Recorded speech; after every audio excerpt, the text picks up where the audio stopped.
Aiman's team willing to just let their mid laner die? I don't know. I personally don't know, but I think at the end of the day, as long as Team Aiman is able to slow down the bleeding of mid, their side lanes will naturally win because again, the teammates from Jian can't really do too much about it. It's like, oh, I guess we're in the mid lane. Like, we need to force the pressure. Yeah, that's what I'm saying. So, like, can you imagine whoever is tasked to go to that mid lane to literally hold down the waves here? This is like a grand flood coming in we're talking about here. Yeah, I don't know, because middle to win, like, what we're given is each team member needs to take the middle lane during the match, and does that mean that they're unable to go into the jungle? Like, what are the constraints of this? I believe they can go to the jungle at least, but they cannot go beyond that. They cannot go to like... Really? I don't know. Let's see how far they're gonna take it this time. I think they're just living up to the name because like literally they say win in the middle lane, so they literally had to just stick to the middle lane. It's I believe they can go to the side jungle here, at least the blue and the red box here. Not sure. I believe they can also go to the turtle, but they cannot go to the other side lanes here. They cannot roam around that boundary here. Oh boy, this is gonna be really frustrating for the side because they can't really do too much at this point in time, but they are okay, so Hanzo's gonna go into the jungle. They find Johnson pretty quickly here. They're knocking him out, but unfortunately, good amount of damage. But again, this is Johnson. He can face tank this kind of damage, and as long as he is proccing his passive, he's gonna get a shield enough to absorb even more of that damage. But can they do anything about Zas down in the bot lane, who's just gonna be like, all right, I'm just gonna get free gold. I'm gonna push all day long. What you gonna do about it? You know, and the crazy part about it is, well, Team Aiman was not really to. I think they're not. I wouldn't say half-hearted. I think they decided to split that decision where they're like, beautiful! Oh, coming in on Daniel Ron, and it's gonna be first blood coming for the team side here, Team Jian. But anyway, coming back to what I was saying, right? So they are not willing to split a majority of their members, or at least having 2 people in the middle lane to contest against 5 people here. But then again, they're allowing both Hanzo and Zaz to literally have their own solo EXP, and solo farm here will still be quite scary here. Yeah, definitely. And I think, you know, this could be a little counterintuitive from Team Jian Hao's side. I was thinking about why Layla in particular, and I think it's because her passive natural... Oh, sick! Stop it! He is managing to hit every single time, but Vale able to get that counteract hit. Aiman making sure he is landing the abilities, catches Skyway off, and manages to save their own Johnson in the process. No, what's even crazy, that found someone actually dropped down and healing at the right time, especially the minute he got hooked too. So he's able to sustain a little bit more, and Aiman just constantly just went with the control and the nukes coming in with the wind blade and the wind blow. Yeah, but coming back to the topic that I was getting on, like LY4 on that Layla, and I think the added range they get every single level is natural, just so that he can hit the tower from afar, without actually being in range. But he needs the levels, and I think it's like a level 11 or level 12 where he starts to outrange towers. I think it's 11. I believe it was level 11. I haven't played Layla in a really long time. I haven't touched the new Layla either. Oh boy. I mean, we're both tankers and fighter players, you know? Yeah, that's true.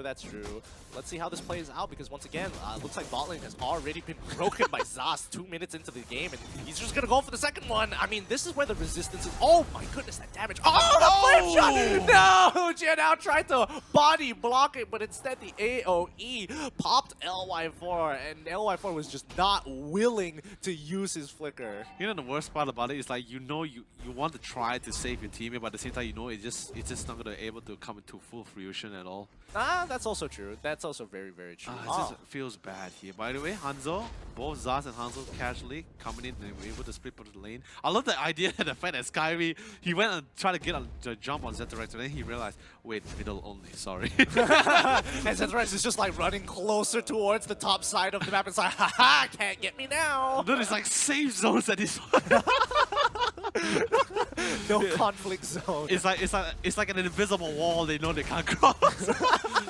Oh, another hook, but this time it's on Pan Sama. They're getting some good damage onto Daniel as well. However, they drop down the ultimate. They're getting so much AoE. This could be it. They finally find the pick of a lifetime. Arens goes down to follow up. However, Team Aiman takes significant casualties here. Zetorex coming in hard, trying to look for opportunities to kind of even out the score, but no. Skyway calls in Sync to back him up as they take him out of the picture. Now it's their opportunity to try and break open the mid lane.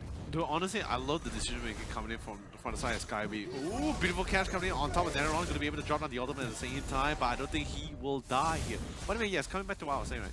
I think it was really amazing the fact that he remembered, Skyway remembered where Zethrak's last position was, and then when he saw his goal, right, instantly he tells himself, saying, forget the rest of the team, get towards his top line. We can find this guy, try to get the kill, and instantly cut the drop on him at the same time here.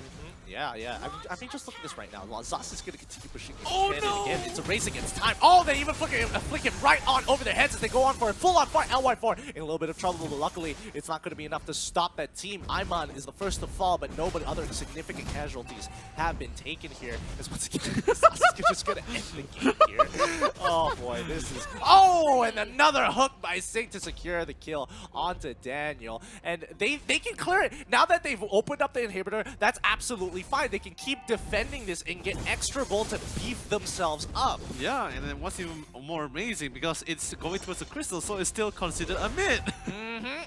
Yeah. So as long as it just comes on in, they can just sit right in front of their base. It's totally understandable. Yeah, it's totally understandable. But at the same time, I want to mention this, right? All these hooks that Sing is actually pulling on would be so amazing if it wasn't all 5-man mid.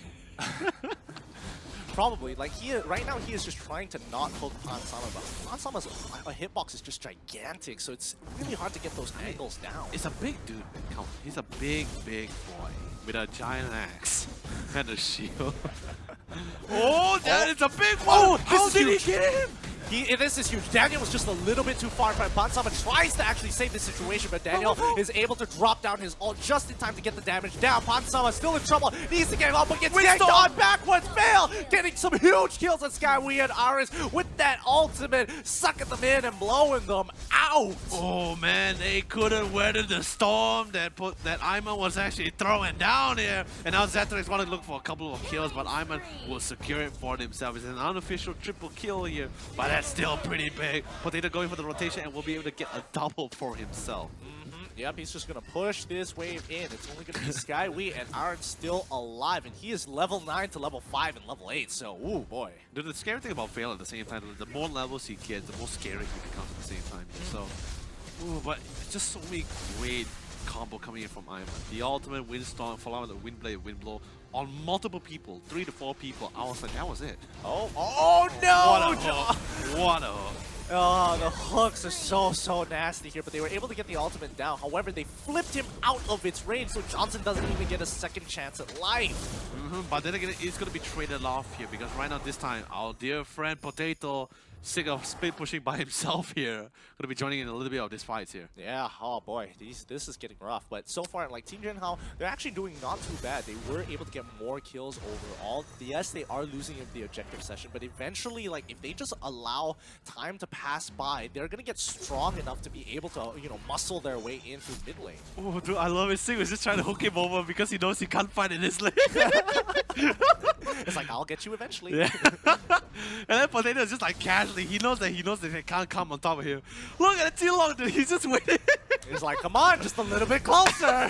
I want you. Oh, and wow. Zudarex is able to find LY4 in his demon form. This is so difficult for Team Jian. They just need to weather the storm for as long as possible. Oh man, this is quite the storm they had to weather here, especially with Aiman still in the mix, just constantly blowing here. Then that's a slow Daniel coming in. What a hook coming in, but then again, Windstorm is actually going to be dropped out instantly. Mega kill for our dear friend Aiman from Team Aiman himself. But look at Xander diving all the way to the mix as well, not able to find any play to go for the kill, but he can still try to do a little things to that crystal. Yeah, I mean, as long, again, their team fighting capabilities are not too bad here, so they don't mind fighting in their base. If they take this base really early on, I don't think, they might have the resources to actually muscle their way through, but it's tough to say. What would be tough to say? We're witnessing right now. Because again, I don't think they have enough items just yet. I think he needs to. They need to hit 2-8. They need to hit 2-8, and then after that, the second one will be 3-1. Wait, you're talking about Team Jian, right? I'm talking about Team Aiman. Team Aiman. Because they're just like they're on the precipice of winning. However, oh wait, no, Zedarex. I don't know how many items Zedarex has as of yet. No, the thing is this, right? Right now, Team Aiman right now has the items to really enter the game, but like I said, it's very crucial. It's very situational, especially since you have a Hanzo in your team, right? The only time they can actually jump in when there is the ghoul, there is the shadow here. they wanted to go in. That's pretty much why you saw the Johnson charging up. Oh, but yeah. That's true. But Zetrix bounced back. Then that's why he crashed on the wall. He was like, oh, wait a minute, you came back. That was too quick. I did not see this coming. But yeah, Team Aiman on the precipice of winning here as they look to continue to push on forward. However, this is going to be the hardest part, just cracking open the crystal. They have all the inhibitors. There are no more objectives to fight for it. As long as they play this spread. Oh, the Bloody Hunt as well. Oh, boy, they break it open. And another Hawk onto Panzama as they flip it over. They even drop the Revitalize, looking for an opportunity to get Sig, but Sig knows his way around the map. Oh man, so great stuff. However, this is going to be able to secure the final inhibitor in the game here. Coming in all one way to get rid of as many turrets as possible by enemy. Here comes Jian, how not even the time is live, and Zetrix easily bounce back into the mix as well since he has his Ghoul. Ghoul's currently offline. Pansam is not here or in the game. However, in exactly 9 seconds, rapid touchdown is going to be able to allow him to escalate and drive all the way to the middle lane. All this towards this crystal with very quick ease here. But wait, play followed by the Windstorm. However, not the best combination, but there's so much damage to Skyway. Yeah, it is. And now they're looking to end this game. Team Aiman here trying their very best, but Arn's going in for a big defense. The crystal is so low. They just need to hit it, and now that's going to be the game. Congratulations to Team Aiman for getting this game victory. Look at it. Look at the excitement in all their faces. They knew they had this in the bag. Oh, man, definitely for sure.